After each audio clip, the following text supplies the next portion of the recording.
নমস্কার, আমি Rayesh Chatterjee, KP Vedic astrologer and reiki master teacher. আজকে যে বিষয়টা নিয়ে আমি আপনাদের সাথে শেয়ার করব সেটা হচ্ছে রেকি দ্বারা মাইগ্রেন পেন কিভাবে হিলিং করা হয়।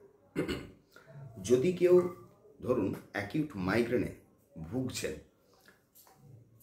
বা পুরনো কোনো মাইগ্রেন পেন আপনার ছিল, যেটা বর্তমানে হয়তো অতটা ইস্যু দেয় না, কিন্তু বেশ কিছু অংশে এখনও মাইগ্রেন পেনটা ধরুন থেকে গেছে, সেই ক্ষেত্রে আমরা রেকি দ্বারা এই পেনটাকে কিভাবে হিলিং করতে পারি। যখন আমরা ট্র্যাডিশনাল বা হোলি ফায়ারে রেকি দ্বারা নিজের বডি হিলিং করি, মানে বডির যে পয়েন্টগুলোতে আমরা টাচ করে করে করি, সেই ক্ষেত্রে কিন্তু বলা হয় আপনার যদি কোনো ব্যক্তির মাইগ্রেন পেন থাকে তাহলে অতি অবশ্যই দেখা যায় যখন আপনি মাথায় টাচ করে হিলিং করবেন, সেই ব্যথাটা কিন্তু রেকি দ্বারা মানে রেকি দিয়ে যখন আমরা হিলিং করছি ওটা কিন্তু ট্রিগার হতে পারে, বাড়ে স্টার্টিংয়ে। বা কিছু ক্ষেত্রে আপনি এটা লক্ষ্য করবেন, যখন আপনার পেনটা কন্টিনিউয়াস চলছে তখন কিন্তু রেকি কোনো কাজ করবে না, যদি তখন আপনি হিলিং করছেন। ডাইরেক্ট টাচ করে যদি হিলিং করা হয়, কিছু কিছু ব্যক্তি এখানে দেখুন যেটা সমস্যা হয়, দেখা যায় যখন কোনো ব্যক্তি ধরুন মাইগ্রেনের শিকার, তার মাইগ্রেন পেন আছে, তখন এরকমও হতে পারে যে গ্যাসো মেডিটেশন করতে গেলেও সে ব্যথাটা কিন্তু বেড়ে যেতে পারে বা ব্যথাটা শুরু হয়ে যেতে পারে। মানে কি ব্যাপারটা এইভাবে বুঝুন, ধরুন কেউ মাইগ্রেনে ভুগছেন, মাইগ্রেন পেন নিয়ে, এবং তিনি মেডিসিনও ইনট্যাক্ট করেন, সেখানে কোনো ব্যাপার নেই, মেডিসিন তো খেয়ে যেতেই হবে। ধরুন এবারে রেকি যখন আমরা হিলিং করব, আমরা তখন রেকি কল করার জন্য হোলি ফায়ারে যেরকম গ্যাসো মেডিটেশন করে আমরা রেকিটা ফ্লোটা হাতে নিয়ে আসি বা স্টার্টিং করছি রেকি এবং টাচ হিলিং করি, তখন কিন্তু দেখা যায় গ্যাসও করার সময় আইদার ওই পেনটা চলে এলো, বা যখন আপনি টাচ করে 3 মিনিট করে মাথার যে 4টে পয়েন্ট আছে পয়েন্ট হিলিং করতে যাচ্ছেন, তখন কিন্তু ব্যথাটা স্টার্ট হতে পারে। তখনই স্টার্ট না হলেও দেখা যেতে পারে 4-5 ঘন্টা পরে বা 6-7 ঘন্টা পরে ওই পেনটা কিন্তু আসতে পারে।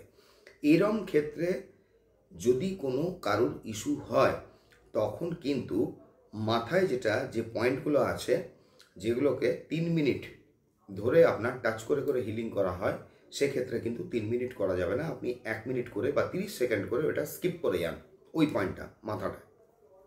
বাদবাকি যে বডি পার্টটা আছে, টোটাল বডি পার্টটায় আমরা 3 মিনিট করে কিন্তু হিলিং করব।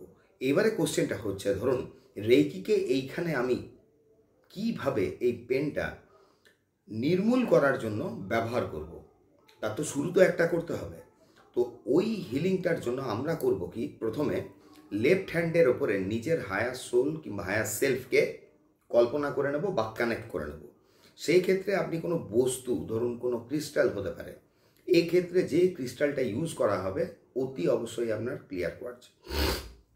ক্লিয়ার কোয়ার্টজের কোনো টাম্বেল হতে পারে, যে কোনো ধরুন কোনো কয়েনের মতো যেগুলো থাকে, প্লেন ক্লিয়ার কোয়ার্টজ হবে। কিন্তু যেটা আপনি টাম্বেল নেব বা কয়েন এই জাতীয় কোনো জিনিস নেব, ওই জিনিসটা কিন্তু একদম প্লেন হতে হবে, ওর মধ্যে কোনো জিবু সিম্বল, কোনো সিজিল, কোনো কিছু যেন না থাকে, একদম কমপ্লিট ক্লিন।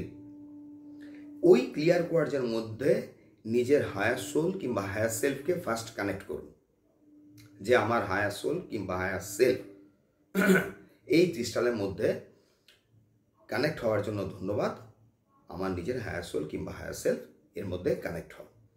কানেকশন হয়ে যাওয়ার পরে আমরা যেরকম 3 to 1 প্রসেসে বা আপনি 1 to 3 প্রসেসে এখানে হিলিং করবেন। প্রথমে আমাদের, কেননা টেকনিক্যালি রেকিতে যখন আমরা শুরু করি তখন তো আমাদের টেকনিক্যাল দিকটা ফলো করতে হয়, যে কারণের জন্য চকুরে সেহেকি হংসা জেসানান আমাকে ড্র করতেই হবে। চকুরে করে কি, এখানে চকুরে যে কোনো এনার্জিকে বা যে কোনো জিনিসকে কিন্তু বৃদ্ধি করে। সেহেকি করে কি, যে কোনো জিনিসকে আপনার ব্যালেন্স করে দেয়। যে কারণের জন্য প্রথমে আপনি চকুরে সেহেকি হংসা জেসানান বা হংসা জেসানান সেহেকি চকুরে এইভাবে 10 মিনিট পর্যন্ত বা 10 থেকে 15 মিনিট পর্যন্ত আপনি নিজের হায়ার সোল কিংবা হায়ার সেলফকে ক্লিয়ার কোয়ার্টজের মধ্যে কানেক্ট করেও করতে পারেন, বা নিজের হাতের ওপরে নিজের একটা ছোট ছবি পুতুলের আকারে কল্পনা করে নিয়ে এইভাবে আপনি বাঁ হাতের ওপরে রেখে ডান হাত দিয়ে তার মধ্যে রেকি ফ্লো দিয়ে আপনি হিলিং করতে পারেন। এক্ষেত্রে কিন্তু ওই ব্যথা আপনার বাড়ে না। কেননা দেখুন, এই অ্যাকিউট মাইগ্রেনের শিকার আমি কোনো সময় নিজেও ছিলাম এবং নিজের এই পেন সারানোর জন্য নিজে বহু পদ্ধতি আমি অ্যাপ্লাই করেছিলাম, বা বলতে পারেন আরও বহু কিছু জিনিস আমি শিখেছিলাম কীভাবে এই পেনটাকে সরানো যায়। কারণ মেডিসিন দ্বারা এই পেনটাকে নামিয়ে রাখা যায়, কিন্তু এটা সারে না। আজকের তারিখে যেরকম আমি কমপ্লিট কিওর, আমার মাইগ্রেন কোনো ইস্যু নেই আর।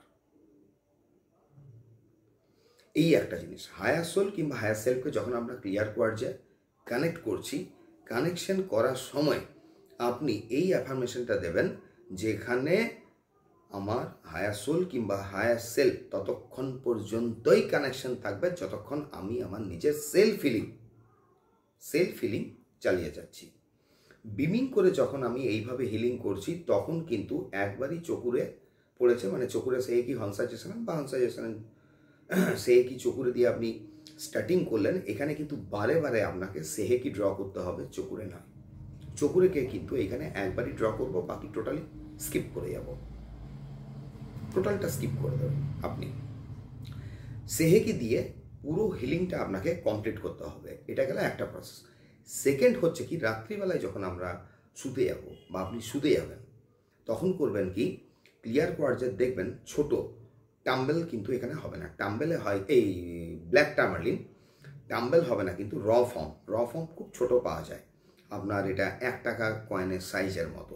ওইটা কিন্তু যেটা চকচকে পালিশ করা ওই জিনিসটা নয়, ওর মধ্যে কিন্তু অনেক গুণাগুণ, যখন ওকে পালিশ করা হয় ওর মধ্যে বহু গুণাগুণ কিন্তু নষ্ট হয়ে যায়, যে কারণের জন্য আপনাকে যেটা ইউজ করতে হবে পিওরলি র ফর্ম।